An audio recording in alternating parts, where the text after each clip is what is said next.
پیامبر بیشتر از 1000 معجزه داشت، از 1000 معجزه داشت. مخصوص معجزه های پیامبر کتابی هست که همه معجزه های پیامبر در او هست. چگونه ای که حضرت موسی علیه السلام همان عصایی که داشت به اژدها مبدل میشد، چگونه ای که حضرت عیسی علیه السلام مرده را زنده میکرد، معجزه داشتند. ولی پیامبر خودمان، پیامبر آخری زمان، از 1000 هم بیشتر معجزه داشتند. من برای شما چندی از اونها را جمعه گذشته گفتم. باز میخواستم یک چند معجزه های پیامبر را برای شما بیان کنم.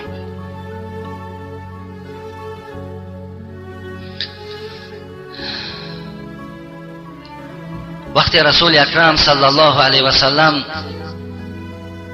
مکه مکرمه را فتح کردند، مکه مکرمه در زیر دست مسلمان ها قرار گرفت. پیامبر گرامی میگوید خانه کعبه در آمدند. همین خانه کعبه ای که حاجی ها امروز میرین، اطراف خانه کعبه طواف میزنین، همین اطراف خانه کعبه 360 بوت داشت، 360 بوت.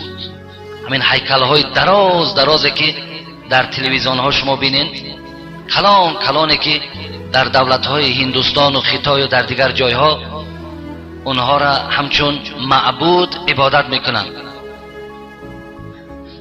پس پیامبر گرامی معجزش این بود که وقتی که خانه کعبه در آمد و این 360 بوتی که در گردی خانه کعبه بودن،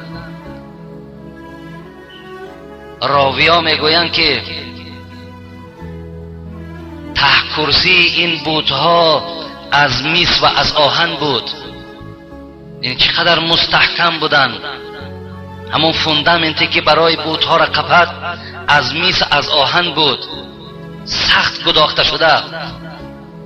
رسول اکرم صلی الله علیه و سلم در دستشان عصای داشتند، به سوی همه هر یک بوت نگاه میکرد و عصای خود به سوی همون راست میکرد و آیت قرآن میخواند: جاء الحق و ضحق الباطل ان الباطل کان زحوقا. آمد حق، نابود شد باطل، البته باطل نابود شونده است. راست کدام بوته دا که راست میکرد میگه با پشت میزد. هر یک 360 بوت به هر یک اشاره عصای پیامبر چپه میشد. وقتی آیت قرآن میخوان حقیقت بیان میکرد، بوت خودش به پشت میزد. کتاب معجزه میگه که این یکی از معجزه های رسول اکرم صلی الله علیه و سلم بود. ابو ایوب انصاری، یکی از صحابه های پیامبر گرامی، پیامبر را به خانهش تکلیف کردند. گفتند همراه یک نفر دیگر خاندان من برای شما و مهمان پذیری من برای شما باید باشد. رسول اکرم صلی الله علیه و سلم میگه اولی بار آمدنش 30 نفر را آورد. 30 نفر وارد خانه شدند. از آن طعامی که در خاندان ابو ایوب انصاری آماده شده بود برای 2 نفر، پیامبر گرامی انگشت مبارک در طعام تر کردند. 60 نفر همه طعام خوردند، بیرون شدند. ابو ایوب انصاری را گفت باز از تو خواهش میکنم 70 نفر دیگر را باز دعوت کن. 70 نفر دیگر میگد آمدن، باز از همون طعامی آماده شده استفاده بردن. باز گروهی سیوم آمد. ابو ایوب انصاری میگوید قسم به نام خدا جمع 180 نفر در خاندان من همون روز مهمان نوازی شد، همون روز طعام خوردن. قسم به نام خدا از طعام چیزی کم نشد. اینم یکی از معجزه های رسول اکرم صلی الله علیه و سلم بود. معجزه هایی که پیامبر گرامی داشتند دیگر همین بود که اصلا در بدن پیامبر پشه نمی نشست. هیچ وقت چگونه که پشه در روی ما می نشیند، در لباس ما و شما نجاست میکند، خب در چهره های ما و شما میشیند، در بالای پیامبر گرامی اصلا هیچ وقت پشه نمی نشست. دیگر معجزه‌ای که از پیامبر گرامی دیدم در کتاب این بود که عبدالله ابن زبیر وقتی که نزد رسول الله بود، رسول الله میگه حجامت کردن، خون گرفتن. بعد از آن میگه در یک تشت، در یک ظرف در دست عبدالله ابن زبیر داد، گفت اینا در بیرون کوچه برده ریز. عبدالله ابن زبیر بیرون خانه شدن، دیگر خواهشانه شد که باید در جویبار ریزن، خون پیامبر یک جهت دم کشیدن.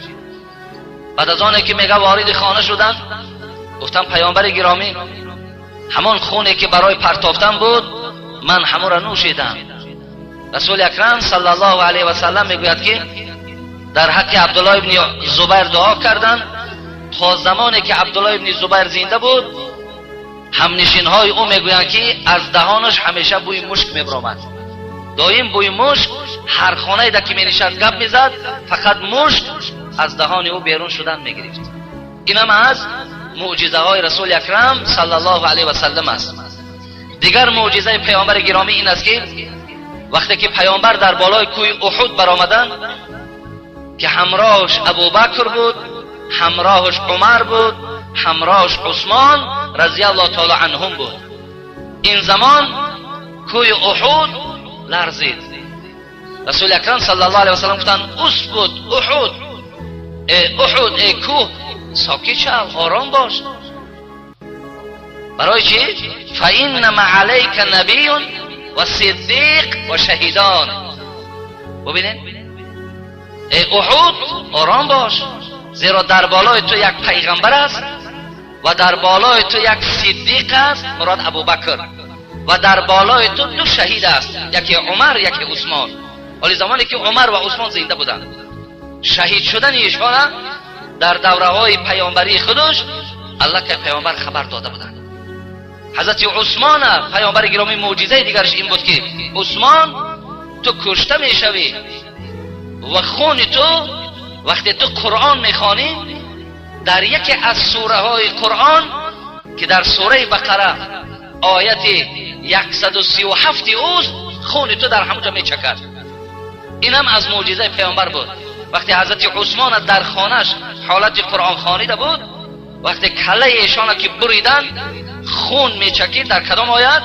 فسیکفیکهم الله و هو السمیع العلیم. همون آیتی که پیامبر گرامی دلالت کرده بودند در همون آیت خون حضرت عثمان چکیدند که همون قرآن حاضر یک وقت در تشکیل بود، ولی میگن در سنت پترزبورگ است که همون خون در بالای همون آیت وجود داره.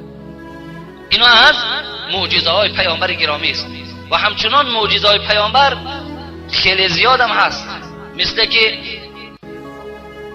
پیامبر گرامی وقتی که در محاربه میبرامدن، میدان های جنگ میرفتن، اصحاب وقتی تنکسی در آب میکشیدن حکایت میکنن صحابه پیامبر که در همون چشمه هایی که آب خیلی کم گویم ریشته واری آب میریخت، پیامبر وقتی میرفت در همونجا دست مبارکش میگذاشت، میگه آنچنان میگه همون چشمه ها سیل میشدن که حتی صدای گویا که سیل میآید، آنچنان سیل میشد که حتی خودشان تمام 100,000 عسکرها می نوشیدن، حیوانها می نوشیدن، تا حال آب از او پاک نمیشد. حتی حضرت طلحه را پیامبر گفت که همین آبی که به این سیلاب مبدل شده است آینده اینجا باغهای زیاد می شود، که معرخا میگن بعد سر رسول اکرم صلی الله علیه و سلم همون موضع ها و باغهای خیلی کلان مبدل شدند.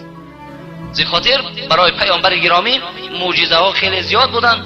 حتی بار حضرت عایشه مادر با نبیت با پیامبر گرامی در صحرا بودیم، به ناگاه یک آهوی میدوید و با آواز بلند اشهد ان لا اله الا الله و اشهد انک محمد رسول الله گفته، میگه از زبان آهو میشنیدم. این حضرت عایشه مادر ما میگوید. حتی یکی از عرب ها را حکایت میکنن در کتاب معجزه که در دستش میگه از سوسمار بود. سوسمار را میدونین؟ سوسمار ها را مثل همین اوچ کمر میگه ما و شما، مثل همون است میده ترش. میگه یک عرب میگه در دستش یک سوسمار گرفت آمد نزد پیامبر گرامی و پیامبر گرامی گفتن که تو به من ایمان نمیاری، من پیامبر خدا هستم. گفت من از کجا میدانم که تو پیامبر گرامی هستی؟ گفت از سوسمار پرس که من پیامبر هستم یا نیستم. میگن عرب خنده کردن، گفتن سوسمار؟ گفتن آه از سوسمار پرس. بعدا پیامبر گرامی به جانب میگه سوسمار نگریستند و گفتن ای سوسمار آیا من پیغمبر نیستم؟ میگه سوسمار میگه با زبان خودش میگه چگونه ای که من جمعه گذشته گفته بودم که شخصای گنگ و کودکای نابالغ شهادت میدادند که تو پیامبر خدا هستی. سوسمار میگه شهادت دادن که پیامبر خدا هستی، تو نماینده خدا هستی و هر چی که امر داری من در خدمت تو قائم هستم. حتی میگه عرب با شنیدن اینم ایمان آوردن. برادر عزیز و گرامی، معجزه های پیامبر گرامی خیلی زیاد هستند، خیلی و خیلی زیاد هستند. از بس که برادر عزیز از ما خواهش کردند یک چندی اونها را من برای شما گویم. حتی در ابو جهل حکایه میکند که در مکه مکرمه یک گرگ را دیدم که آهوی را سر پیش میکرد، میدوید از دنبالش. وقتی در نزد خانه کعبه نزدیک آمد گرگ پس گشت، گرگ پس گشتند، دیگر در اون موضع حرم شکار آهو نکردند. میگن ابو جهل همراهانش گفت عجیب، گفت کارا بینین، گفت این گرگ از دنبال آهو دیگر گفت در همین موضع حرم گفت دیگر شکار نکرد. میگه گرگ با زبان بلند گفت این جای تعجب نیست، گفت جای تعجب در این است که پیغمبری که نماینده خدا هست و من گواهی میدهم که او پیغمبر خداست، تعجب اینجا هست که شما با وی باور نمیکنید. این گفت این تعجب است. گفت این تعجب نیست که من از دنبال یک آهو دویدم و موضع حرم در او را شکار نکردم. برای این از معجزه های پیامبر گرامی